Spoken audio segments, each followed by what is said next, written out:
32% of nurses in Colorado are 55 and over, while over 4,500 active registered nurses in the state are over the age of 65. It is expected that over the next 10 years, 2,000 nurses will retire annually. To meet forecasted population growth, the state would need 3,300 new nurses annually. Can you kind of speak to the urgency of the workforce crisis now as opposed to maybe when you got here? Yeah, it's pretty acute. The Great Resignation, if you will, didn't impact us so much directly, but the indirect impact is the wages in the urban areas accelerated rapidly, and we just can't keep up with that out here. We all operate on zero to negative margins. We do our best to pay competitive salaries, but we can't keep up with the great big signing bonuses. Memorial Regional Health in Craig, Colorado averages between 70 and 80 open jobs to the total staff of 350. Roughly 20% of the hospital positions are open, waiting to be filled. The most effective way to hire and retain staff in rural communities is to, quote, grow your own. In Craig, Jennifer Riley serves as the CEO of Memorial Regional Health. She has 6 generations of family who have lived in Moffat County, the first arriving by covered wagon. I would say these people that are homegrown, that live here, want to be here, they're caring for their friends, families, and neighbors. I mean, you don't want to provide bad care to people that you know. So I think, honestly, it's as good, if not probably better, in terms of the commitment. We realize that investing in our own population is what keeps us going. And so whether that's on the hospital board or our own businesses, that's what we need to do, and do as little outsourcing as possible. People have generations of family here. They have history. They want to stay here. They have, money's not going to take them elsewhere. And so if I can get them trained and educated in a specific area that we need, they're not leaving. We just had a nurse celebrate 46 years with the hospital. People, they grew up here, they don't want to leave. Since 2019, the median percentage of hours worked and dollars paid to traveling nurses and other clinical staff has skyrocketed. By January 2022, facilities nationwide were paying almost 39% of their wages to travelers. At the end of the day, we saw what happened with COVID and the agency nurses and how the increase in pay for the agencies, it increased twofold for us. We were paying $23 an hour for agency CNAs before COVID, and then as soon as COVID hit, and about 4 weeks afterwards, they doubled their prices. We had a nurse who was contemplating a contract where she could leave, and I think it was a year that she would have to be gone, but she could work for a year with the sign-on bonus and all the extra incentive compensation that she would make. She could pay off her mortgage in 1 year, and I just can't compete with that. In Q1 of 2022, Memorial Regional Health in Craig paid $2 million for its 350 employees on payroll. More than a third of that budget went towards traveling staff, which only accounts for 8%, or 27 employees, of their total staff.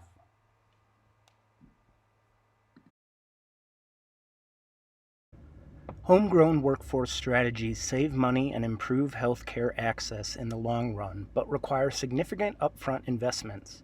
Currently, 22 of 43 rural hospitals are operating on negative profit margins while caring for some of the state's most underserved populations.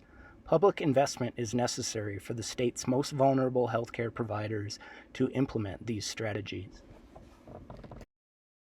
The travel nurses, they're around $125 to $150 an hour. Right now, the starting wage that we pay for nurses is $31 an hour.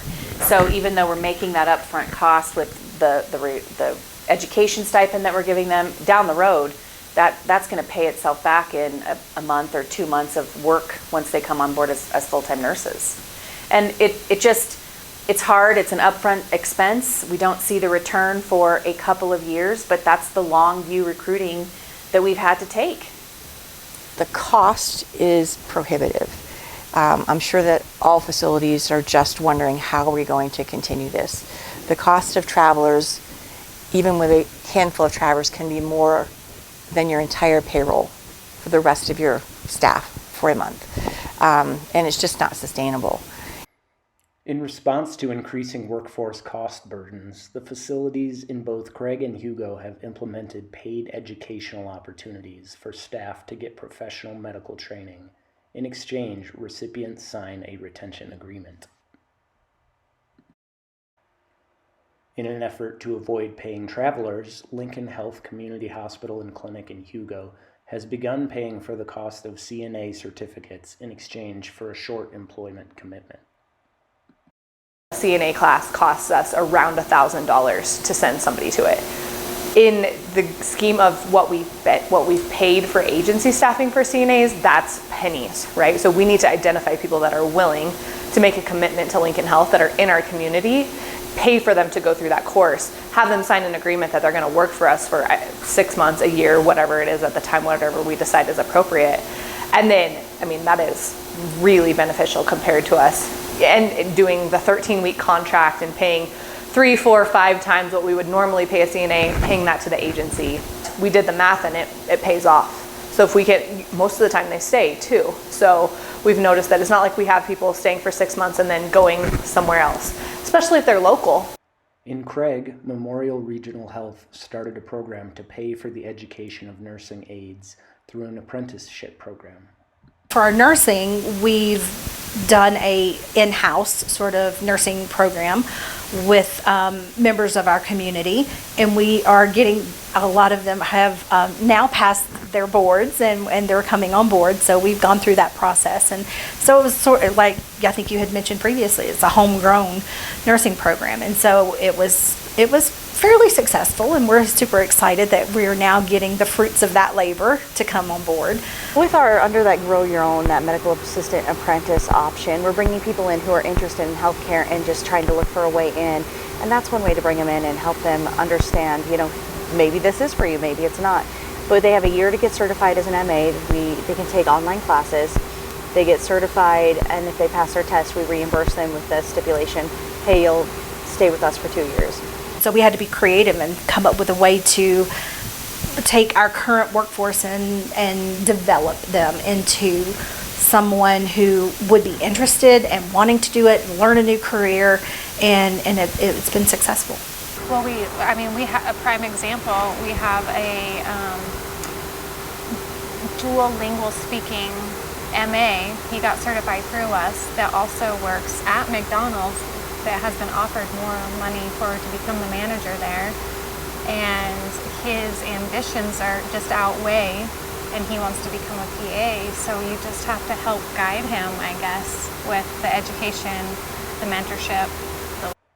Memorial Regional Health has also partnered with the local community college to pay for nursing school in exchange for a retention agreement.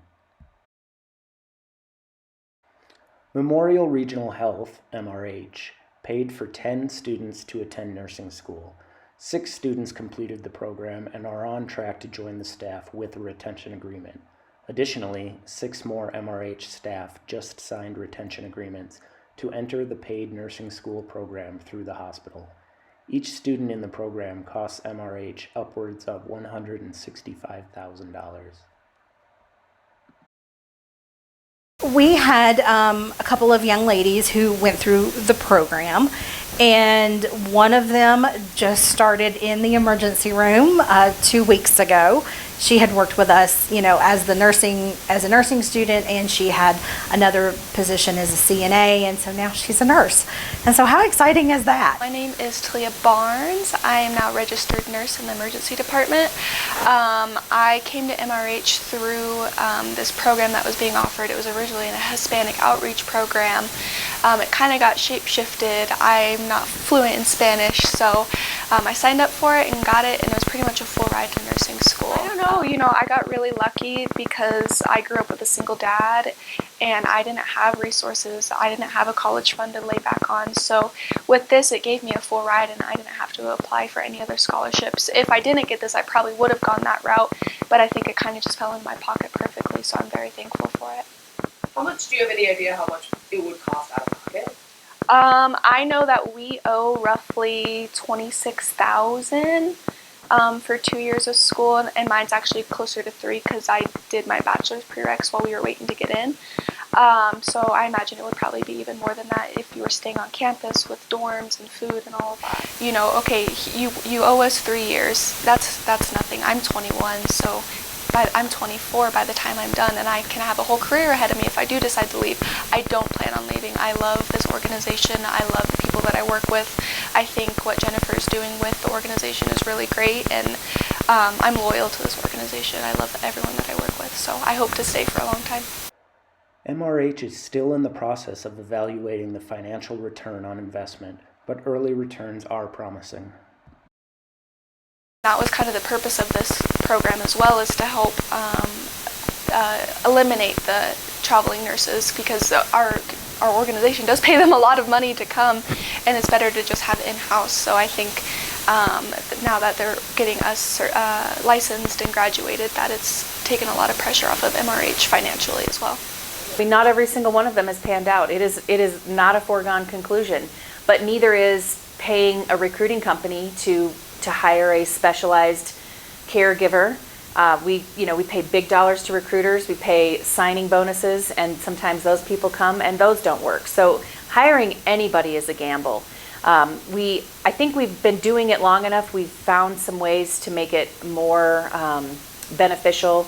Instead of front loading some of these agreements, we pay it out over time with them while they're in school, and I think there's incentive for them to be successful in completing the education program. But there's always a risk. Just like recruiting anybody, there's always a risk. Back in Hugo, young CNAs are considering their options for the future. Michaela Taylor is a CNA at Lincoln Health. She is facing $60,000 in tuition for her upcoming accelerated nursing school program. The ultimate plan is to go to an accelerated nursing program. We'll hopefully get a BSN in 1 year, and then become a nurse and be able to work in a rural area. If there were opportunities to have school paid for by a facility, whether it was this one or another one, but you had to maybe sign like a retention agreement to agree to work for a number of years, how would that sound? That's understandable. I think that would be a pretty good idea. I think that would be a way to get people who know that they want to live here, especially older individuals. I know some CNAs who've gone to nursing school and who thought, I might like to stay here, but maybe I can find a better job somewhere else.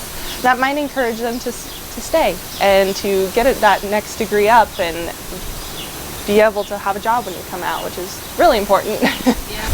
Have you thought about becoming a traveling nurse? I mean, they make a ton of money. I've definitely thought about it. I love to travel. I don't know, that might be something I could do in the future. I think it could be a really good opportunity to see new places and just get a lot of experience that differs in the medical field. Lincoln Health in Hugo has agreed to fund the hiring of a health sciences teacher to be shared across local school districts. The search for a suitable candidate is ongoing. Of the 20 school districts represented by the local Board of Cooperative Educational Services, none of them have a health sciences teacher. None of the high schools that we serve, and these are all very small schools, so they graduate 5-6 people a year. They're small schools. None of them had a health sciences teacher. None of them were offering high school level anatomy and physiology.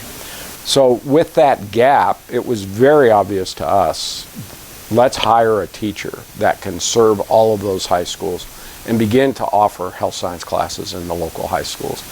That then gives those kids a leg up and maybe a little bit of interest.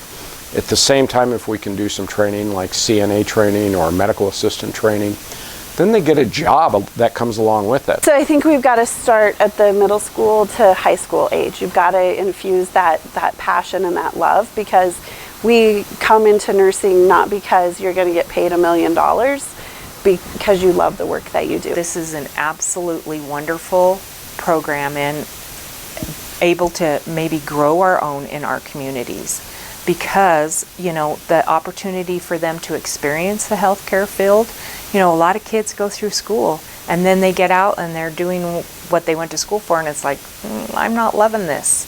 So this is a hands-on, they can learn as they go, the opportunity to work in the hospital or their clinics. I just think it's a great program for our kids and a great opportunity for them. So you're an example of this homegrown workforce that you guys are working to build. What worked for you to come back? How did you decide? Well, so I think that the strongest thing for me was that I had a biology teacher in high school, Mr. Bailey, and he really just brought that to life, you know, just instilled into me that love for science. And I knew from a very early age that I was going to be involved in healthcare in some aspect. And I wish I would have had that ability in high school. I think that would have been awesome. I was very busy and involved in high school, but if I would have, you know, maybe gotten my CNA and just worked enough to keep that license up, that would have been a cool opportunity for me to experience something different younger. I eventually still got here, but I think maybe if other students had the opportunity to work as a CNA in the summers or work on breaks or even on the weekends, I think that a lot of kids here might take that opportunity up. At bare minimum, it's going to cost the teacher's salary because we're willing to pay for that. So I would say somewhere around $45,000 at least to get that position. The problem is that position could also be something that we could use in the hospital. We could have another nurse, we could have another ancillary support person instead of a teacher, but we have to create that pipeline to get our healthcare workers here. Sustainable solutions. Lawmakers can make a meaningful difference in the rural healthcare workforce crisis in Colorado by creating a grant program to be used specifically for implementing rural homegrown workforce strategies and programs. These strategies will provide long-term state savings by avoiding costly care while leading to better health outcomes and sustaining rural communities. CRHC is available to further these goals and this discussion for the betterment of rural Colorado. If the state were to offer resources for you guys to be able to send folks to CNA training, nursing school, etc., would you take advantage of it? 100% we would take advantage of it. What we would really like is to be able to have that CNA course and be able to provide that for our people here, our community members, because then we could keep them here. They can continue to take care of their kids, take care of the things that they need to at home, and still get that education and then be able to come and work for us. So that would be, I think that's part of why we want to get this health science curriculum up and going, is that we can keep them local and that we can help them meet their needs and they can help us meet their needs, our needs as well. It's our top priority right now is workforce development, so help us pay for it.